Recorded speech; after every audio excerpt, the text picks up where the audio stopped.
Shit! Fuck! I wake up to my roommate yelling at his computer. Things aren't going his way in League of Legends.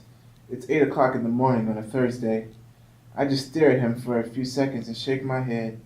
During that moment, I just thought, why? Because we're friends, is what I tell myself.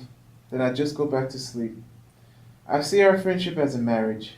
Steve and I made a commitment when we signed our housing contract to be roommates for the fall and spring semester of 2013 to 2014.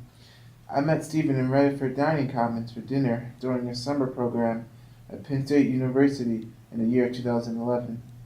As people say, love at first sight. It was friendship at tallest height. Stephen standing 6'7" and was the tallest person in line. I asked him in my British accent if he would like to sit with me and my friend for dinner. We agreed to sit with us. He agreed to sit with us. That's where we hit it off to become friends. Now 2 years later, we're roommates. I was very excited to be roommates with Stephen. I thought of all the fun we would have because of all the fun time we had during the summer.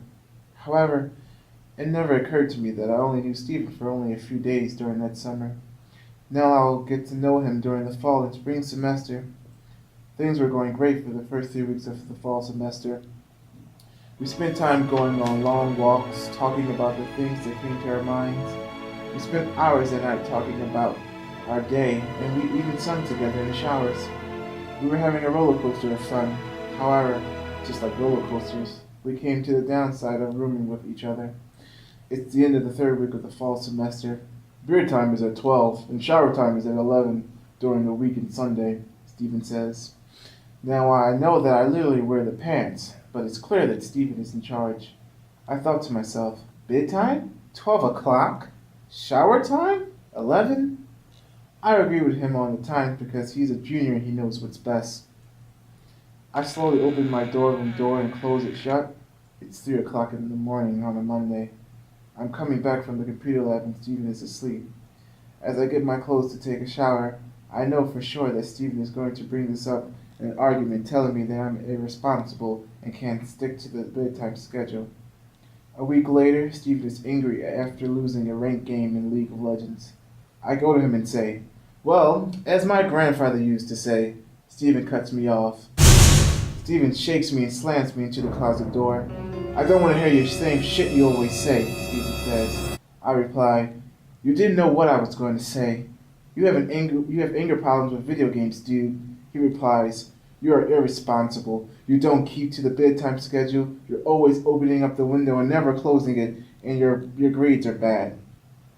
When he said that, I was thinking, how do my grades, me opening the window and not following the bedtime schedule, has to do with him having anger problems with losing? I didn't want to argue, so we compromised on a new bedtime schedule and that he would take a walk to cool down after his bad game plays.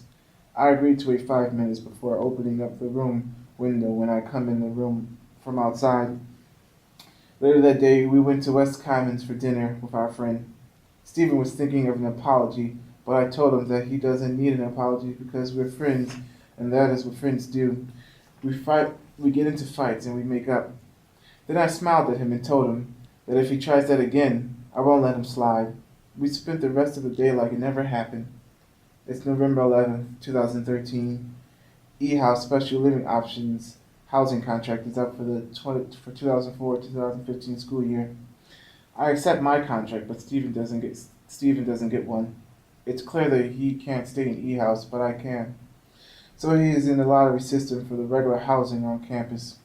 We have planned to be roommates again during the beginning of the fall semester of 2013 for E-House. He tells me that I should cancel my contract with E-House so that I can be put into the lottery with him in hope that we will both get a housing contract so we can be roommates again. He tells me that is what a friend would do, and that he and I are better off being roommates. I think to myself, do I really know this guy? This time, I'm thinking twice.